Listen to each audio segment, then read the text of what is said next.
Allah Subhanahu wa taala masih memberikan kesempatan kepada kita untuk sama-sama menyimak beberapa amalan dan kaifiat tata cara yang telah diajarkan oleh para ulama kepada guru-guru kita, dan alhamdulillah dengan izin Allah Subhanahu wa taala beberapa amalan dan kaifiat yang telah diijazahkan oleh para ulama itu bisa sampai kepada kita dengan wasilah hadirnya channel Majmu'atul Hikam. Mudah-mudahan apa yang di-share pada channel Majmu'atul Hikam ini bisa bermanfaat untuk kita semua. Amin.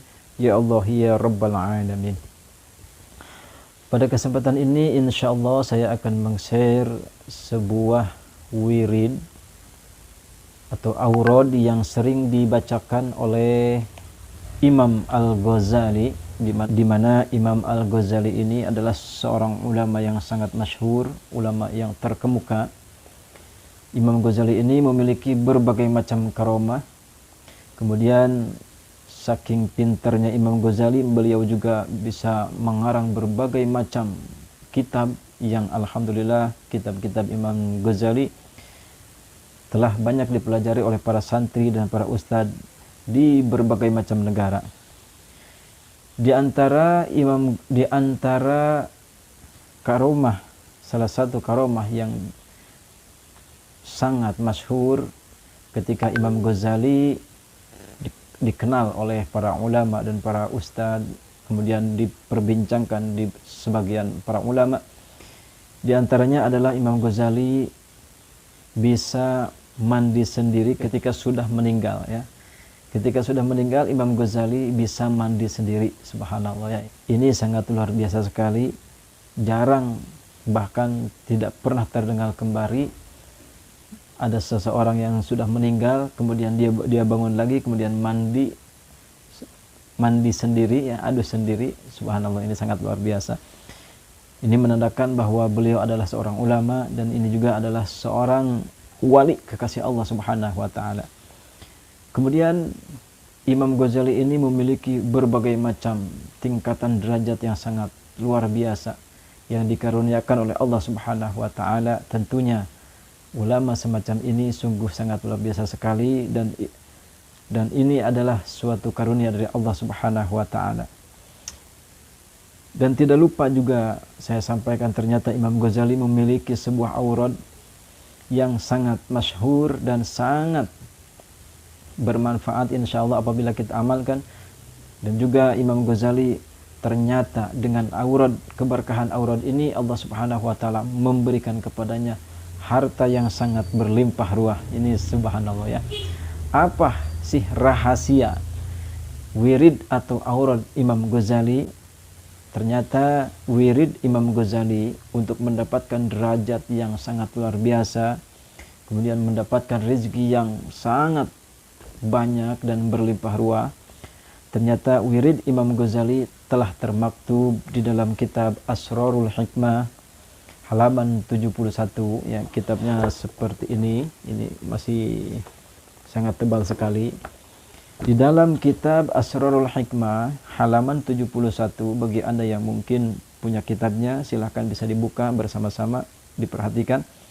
Di situ diterangkan bahwa aurad Imam Ghazali untuk mendapatkan sebuah kasih sayang dari Allah Subhanahu wa taala, derajat yang sangat tinggi, rezeki yang banyak, ternyata Imam Ghazali sering mendawamkan setiap harinya, mendawamkan asma-asma dan wirid-wirid yang sangat luar biasa. Di antaranya adalah, namun bagi Anda yang mungkin baru bergabung, silakan diklik dulu tombol subscribe, like, komen, share sebanyak-banyaknya kepada teman dan rekan-rekan kita semua. Baik, saya lanjutkan. Di dalam kitab Asrarul Hikmah halaman 71, musannif menerangkan bahwasannya wirid Imam Ghazali di dalam perharinya adalah ketika hari Jumat beliau mewiridkan kalimah Ya Allah sebanyak 1000 kali. Ini perlu dicatat supaya tidak lupa. Saya ulangi, hari Jumat beliau mewiridkan Ya Allah sebanyak 1000 kali. Kemudian hari Sabtu beliau mewiridkan la ilaha illallah sebanyak 1000 kali. Ya, sebanyak 1000 kali. Kemudian hari Ahad, ya, hari Ahad atau biasa kita sebut hari Minggu, beliau membacakan wirid ya Hayyu ya Qayyum sama juga sebanyak 1000 kali. Jadi saya ulangi, Jumat ya Allah 1000 kali, hari Sabtu la ilaha illallah 1000 kali, kemudian ya Hayyu ya Qayyum 1000 kali, itu hari Ahad. Kemudian hari Isnin, ya, hari Senin beliau mewiridkan kalimah la haula wala quwwata illa billahil aliyyil azim sebanyak 1000 kali. Kemudian hari Selasa beliau mewiridkan Allahumma salli ala sayyidina Muhammad 1000 kali. Kemudian hari Arbi'a atau hari Rebo, hari Rabu, beliau mewiridkan Astaghfirullahal azim sebanyak 1000 kali.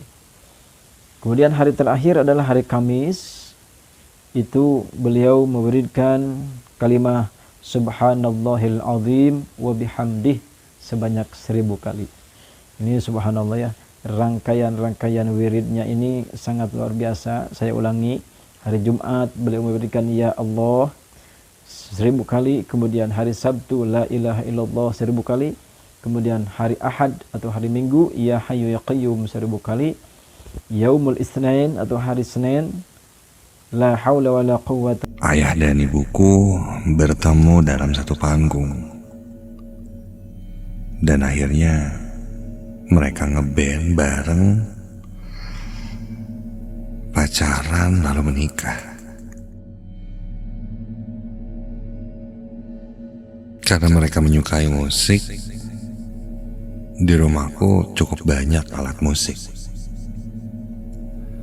Mulai dari gitar, drum, bass, keyboard, ya bisa dibilang seperti studio band ada di rumahku.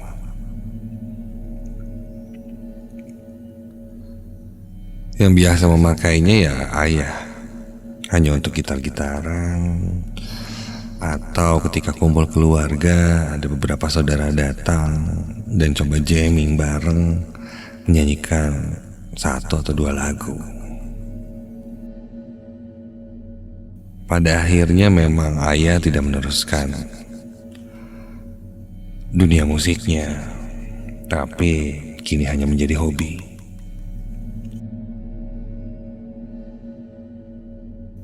Aku pun belajar, mulai dari gitar, piano, bahkan drum. Ayah yang mengajarkanku, ya meskipun aku tidak mahir. Dan sampailah pada hari itu.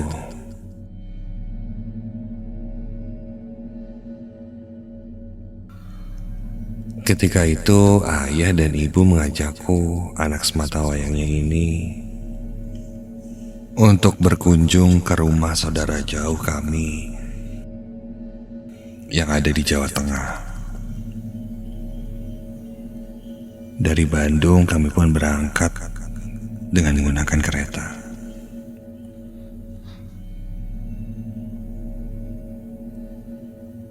Berjam-jam perjalanan kami lewati hingga akhirnya kami sampai.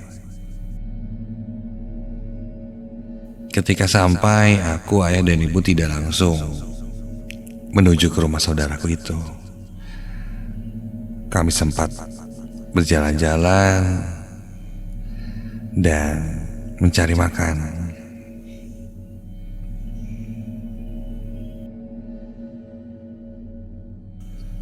Hingga barulah sekitar jam 3 sore kami menuju ke rumah saudaraku itu. Sebenarnya aku tidak terlalu mengetahui saudaraku ini yang mana. Bahkan mungkin belum pernah bertemu, karena ayahku bilang memang sudah lama kami tidak bertemu. Terakhir ketemu aku saat aku masih kecil. Namanya Tante Rima.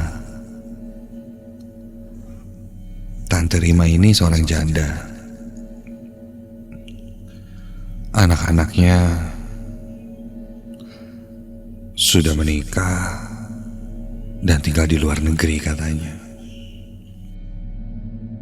Dan tujuan kami ke sana adalah menengok Tante Rima yang katanya sudah sakit-sakitan.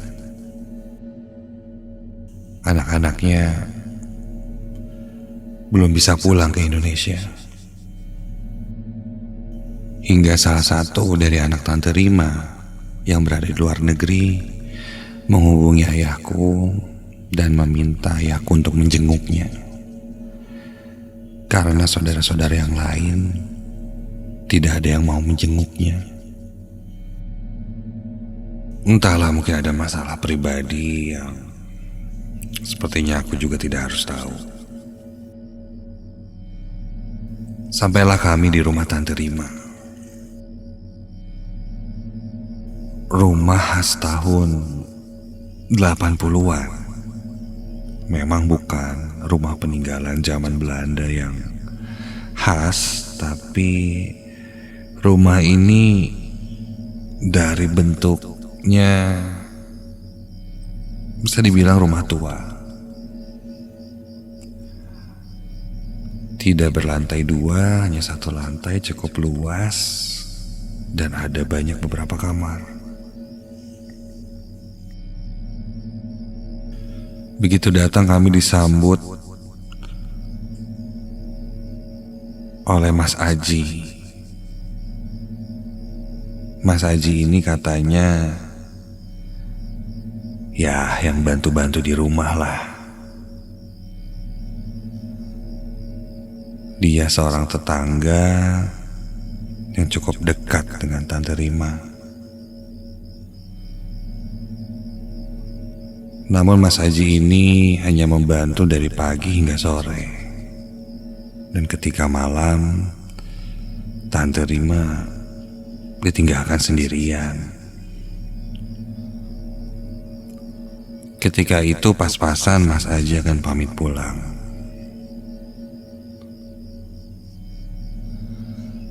Setelah Mas Haji bersalaman dengan ayah, dengan ibu, denganku juga, dia pun pamit pulang.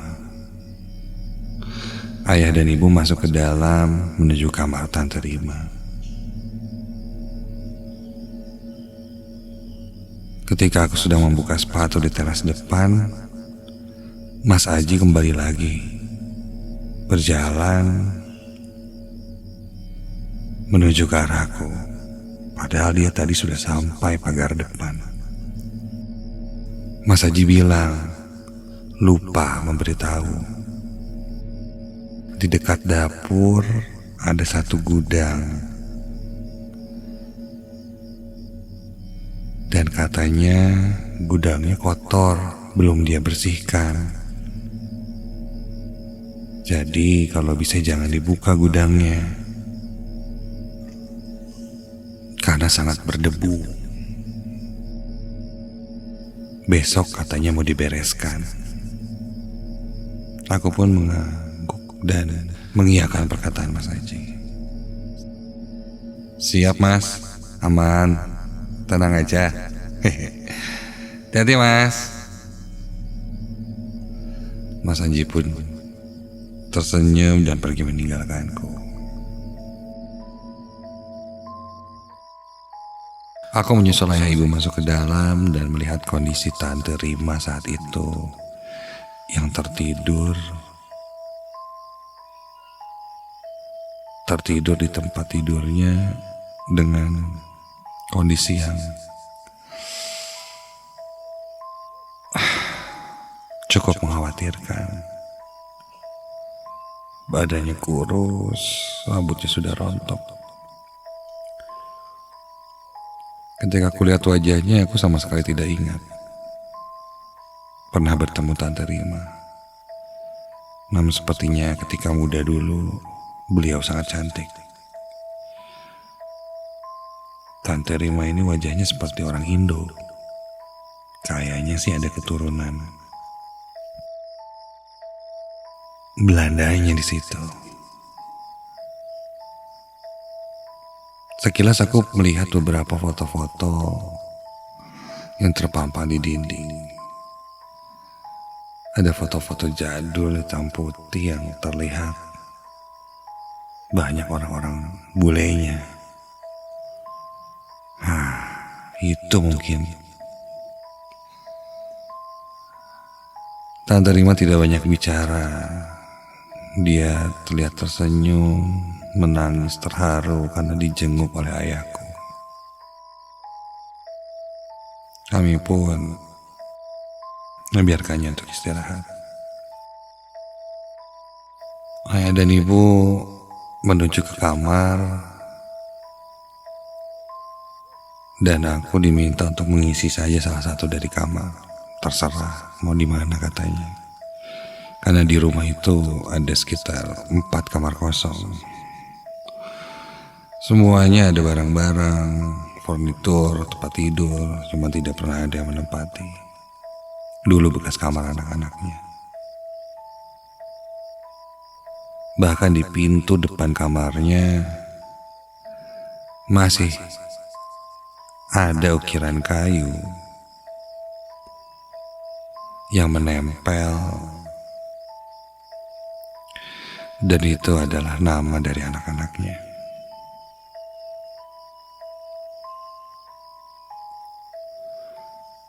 Aku membuka salah satunya. Ketika itu tulisan di pintu tertulis sebuah nama, yaitu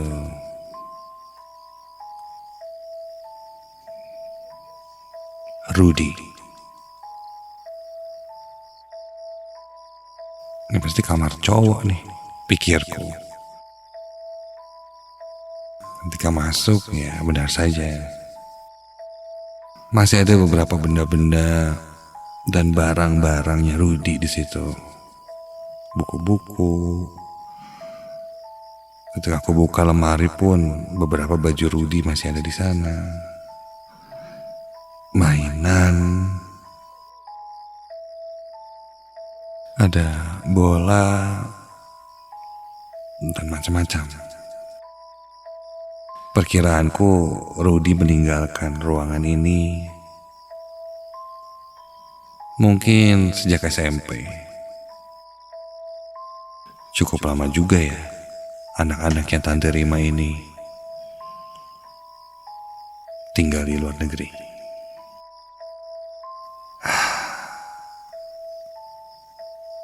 Malam itu aku pun coba untuk istirahat tertidur.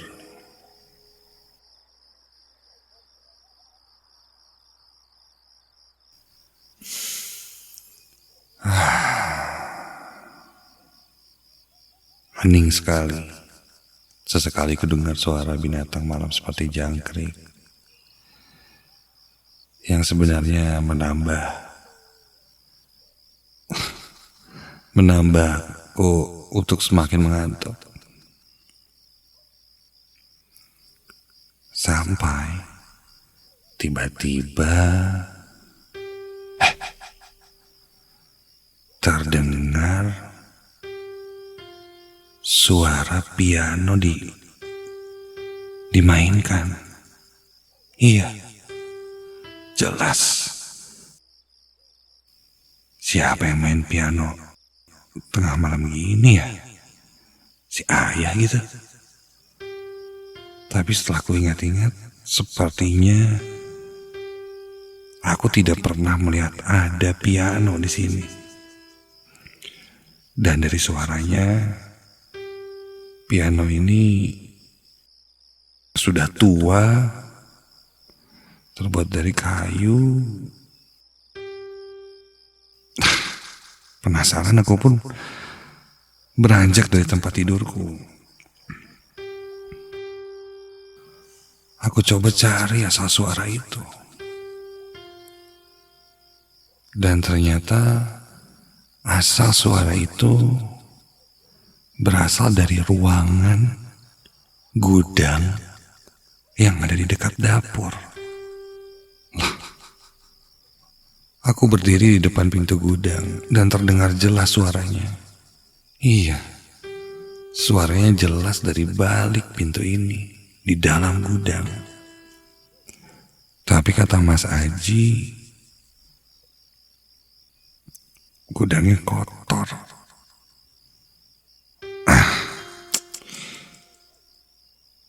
Aku pun penasaran dan kubuka gudang itu. Dan ketika kubuka, seketika suara piano itu hilang.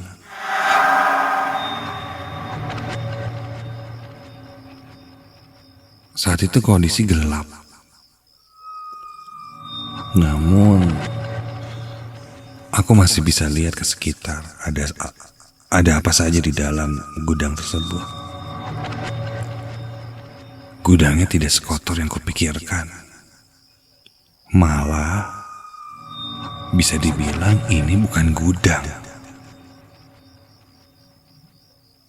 Ada beberapa rak yang berjajar, namun tidak ada barang apa-apa.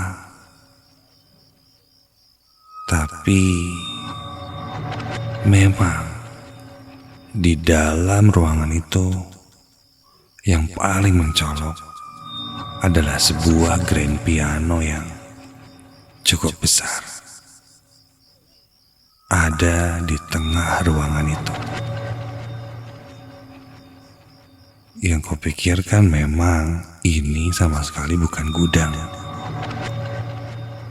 Bahkan lebih mirip studio berlatih. Sama seperti yang kupunya di rumah.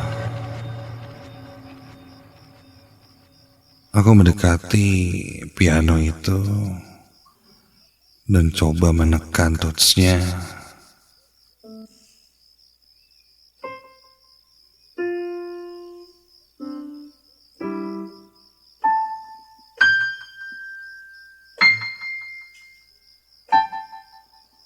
Bahkan piano ini suaranya masih oke, masih bagus.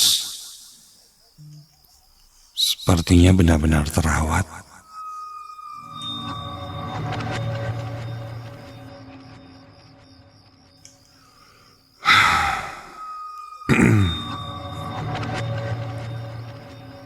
Aku pun melihat-lihat ke sekitar lagi. Halo? Apa ada orang di sini? Dan tiba-tiba terdengar suara langkah kaki. Seperti berlari kecil, kabur ketika aku bilang seperti itu. Dan ketika itu kulihat ada seseorang yang berlari keluar pintu dari ruangan itu. Hei, tunggu! Orang itu pun berhenti. Hampir dekat dengan pintu keluar. Kamu siapa? Lagi ngapain di rumah sini?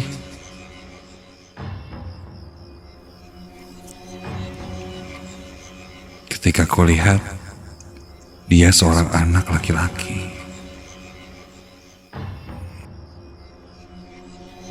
Anak itu terlihat memakai baju sekolah seperti seragam sekolah. Rambutnya pendek. Dia terlihat agak ketakutan.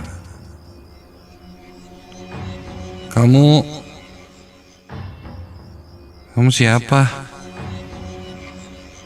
Dia menengok ke arahku. Wajahnya terlihat ketakutan.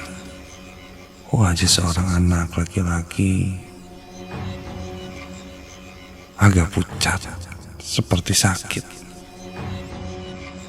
Dan perlahan dia menangis. Menangis terseduh-seduh. Aku pun berjalan mendekatinya. Dan ketika kulihat wajah, tangan, semuanya penuh luka lebam.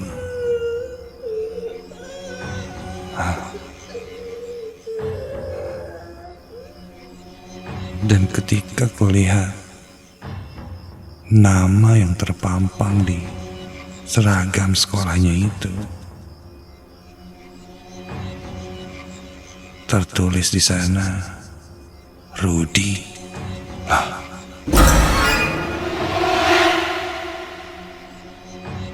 Rudy, kamu anaknya Tante Rima. Tiba-tiba Rudy berteriak sangat kencang. Suaranya melengking hingga refleks aku menutup mata, bahkan menutup telingaku.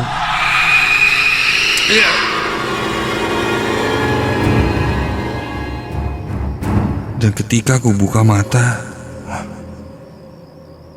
Rudy sudah tidak ada. Aku mencari-cari keluar.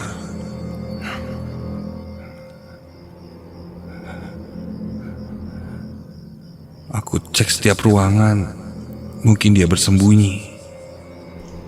Hingga akhirnya aku pun masuk ke kamarnya, di mana kamar yang aku tempati.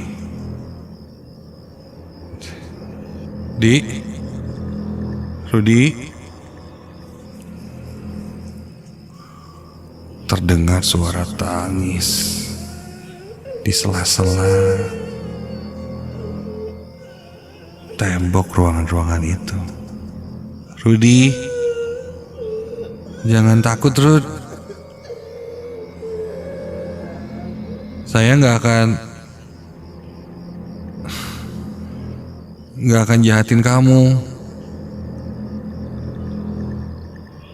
Ayah saya saudaranya Tante Rima. Saya lagi berkunjung mau nengok Tante Rima. Maaf kalau saya tiba-tiba pakai kamar kamu.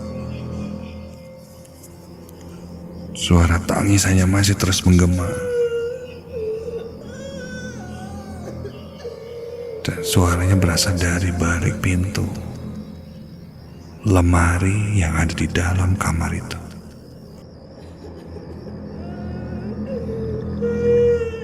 Perlahan ku buka pintu lemari itu. Kulihat, iya, Rudy sedang duduk jongkok, menunduk, menutupi mukanya dengan sangat ketakutan.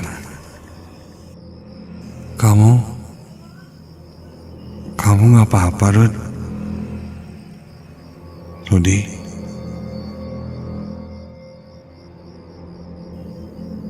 Dan tiba-tiba Rudy yang awalnya menangis berubah jadi tertawa. Dan kulihat rambutnya yang awalnya pendek berubah jadi memanjang, dan ketika Rudy menengadahkan wajahnya melihat ke arahku, suara cekikikannya berubah menjadi seorang perempuan. Wajah Rudy pun berubah menjadi seorang perempuan yang menakutkan. Matanya membelalak, melotot seperti mau keluar. Dia menyeringai dengan giginya yang tajam bertaring. Rambutnya menjadi sangat panjang hingga ke lantai dan kuku-kukunya pun menjadi sangat panjang. Dia melihat ke arahku, melenggak-lenggokkan kepalanya sambil tertawa cekikikan. Refleks aku seketika langsung berlari keluar, membanting pintu dan menggedor kamar ayah dan ibuku.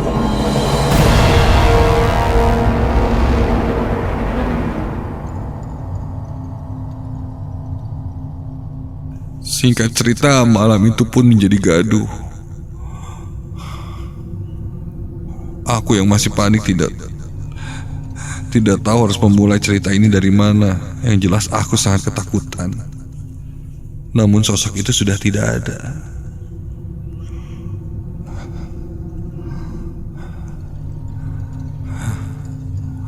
Keesokan harinya, ketika Mas Aji datang dan mulai beres-beres, aku pun menceritakan apa yang kualami. Dan ketika itu ayah dan ibuku juga mendengarkannya. Ku bilang aku bertemu sosok anak, entah SD atau SMP, namun namanya Rudi. Dan tiba-tiba berubah jadi sosok perempuan yang menakutkan. Rambut kukunya panjang, tangannya. Jika membayangkannya sekarang, aku selalu merinding. Hingga akhirnya Mas Aji dan mungkin ayah pun bercerita, dulu salah satu anak dari Tante Rima itu hilang. Konon katanya diculik wewe gombel, sosok yang suka menculik anak-anak di kala maghrib. Sampai akhirnya Rudi tidak pernah ditemukan. Rudi ini anak yang sangat cerdas, dan hobinya adalah bermain piano. Piano yang berada di ruangan itu adalah piano hadiah ulang tahunnya, yang sebelum akhirnya belum sempat Rudi memakai piano itu, Rudi hilang. Dan hal ini membuat Tante Rima stres, jatuh sakit, bahkan seperti orang gila. Sampai sekarang anak-anaknya mencoba untuk membawanya keluar dari sana, tapi dia selalu dan masih percaya kalau Rudi masih ada di situ. Dia sering mendengar Rudi bermain piano di ruangan itu, yang nyatanya ternyata itu bukan Rudi.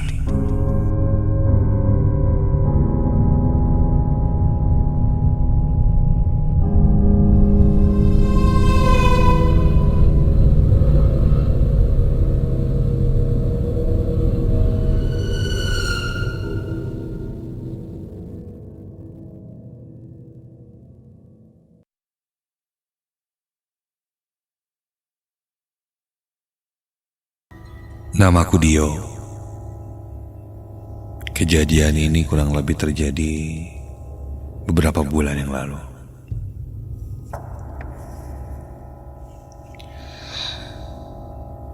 Pengalaman atau kejadian yang kualami ini tidak kualami sendirian. Karena saat itu aku bersama temanku Reddy yang menjadi saksi dan merasakannya. Saat itu hari Kamis, malam Jumat. Aku sedang berkunjung ke rumah temanku yang berada di daerah Salatiga. Saat itu ada keperluan untuk melihat barang yang akan kubeli, yaitu sebuah mobil bekas. Ya, walaupun barang bekas, namun menurut temanku mobil yang akan dijual itu cukup mulus dan masih terawat. Barangnya cukup langka, harganya pun bersahabat. Jadi hal-hal itu yang membuat kami sangat niat untuk pergi ke sana dari Bandung untuk melihat mobil itu.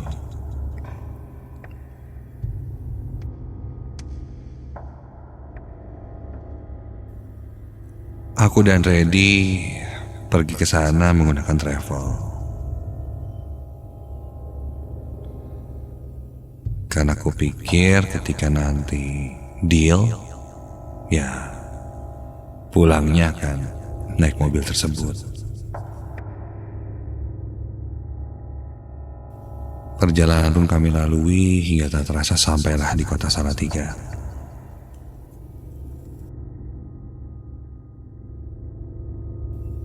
Aku hubungi sang penjual dan kami pun disambut.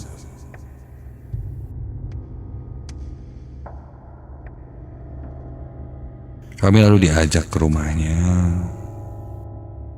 melihat mobil yang akan kami beli itu. Baru saja melihat dari tampilannya, hati sudah merasa cocok. Ya, kalau kata orang tua, beli mobil itu ibarat memilih jodoh, cocok-cocokan. Dan aku cocok dengan mobil itu. Aku bertanya pada Reddy. Reddy bilang, wah, ini sih best deal katanya. Aku cek semua kondisi mobil, termasuk Reddy yang mengerti mesin. Interior semua, dan tanpa pikir panjang, aku pun membeli mobil itu.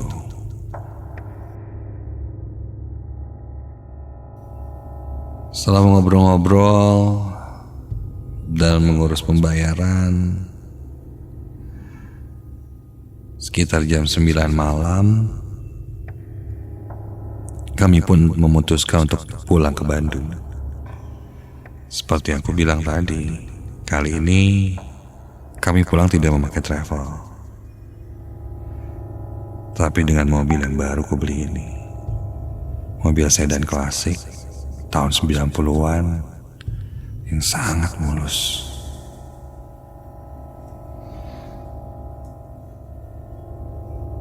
Setelah mengisi bensin, kami pun mulai tancap gas pulang ke Bandung.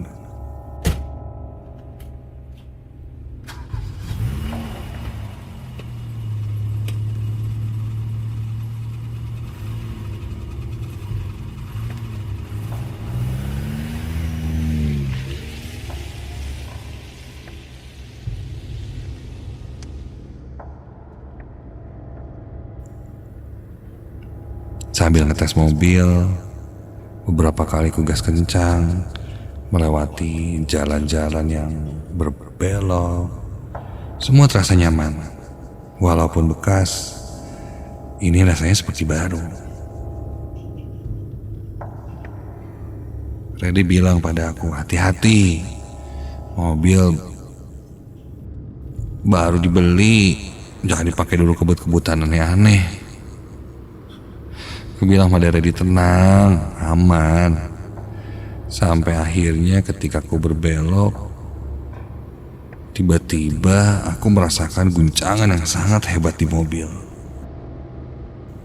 Kenapa nih? Dan aku pun berhenti.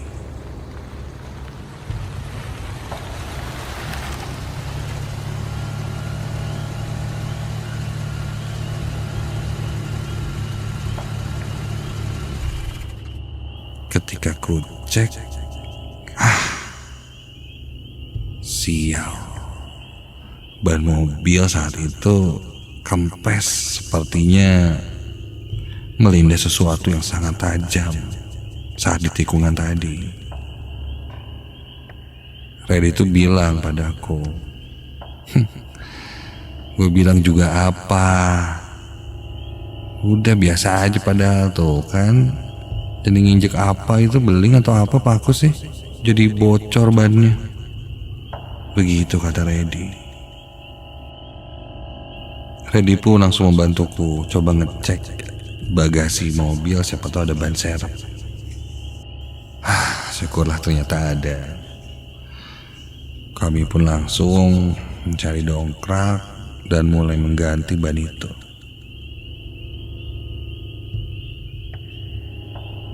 Dan aku baru menyadari posisiku saat itu berada di tengah-tengah hutan dan entah di mana ini. Jalanan pun terasa sangat sepi.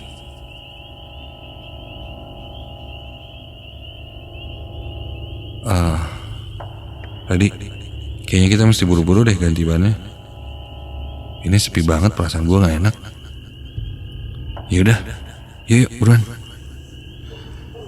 Kami pun bergegas mengganti ban yang pecah itu. Sampai aku mendengar ada suara tertawa. Tertawa perempuan. Tertawanya itu bukan dari arah sekitar hutan. Malah aku dengar sepertinya berada dari dalam mobil.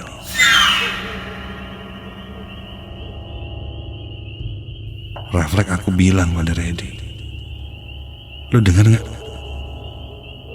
suara ketawa?" Karena dia hanya menggelengkan kepalanya. Tadi banget. Kayak suara ketawa cewek gitu. Gak dengar. Begitu tanya aku lagi pada Reddy. Reddy bilang tidak mendengar apa-apa. Dan malah menyuruhku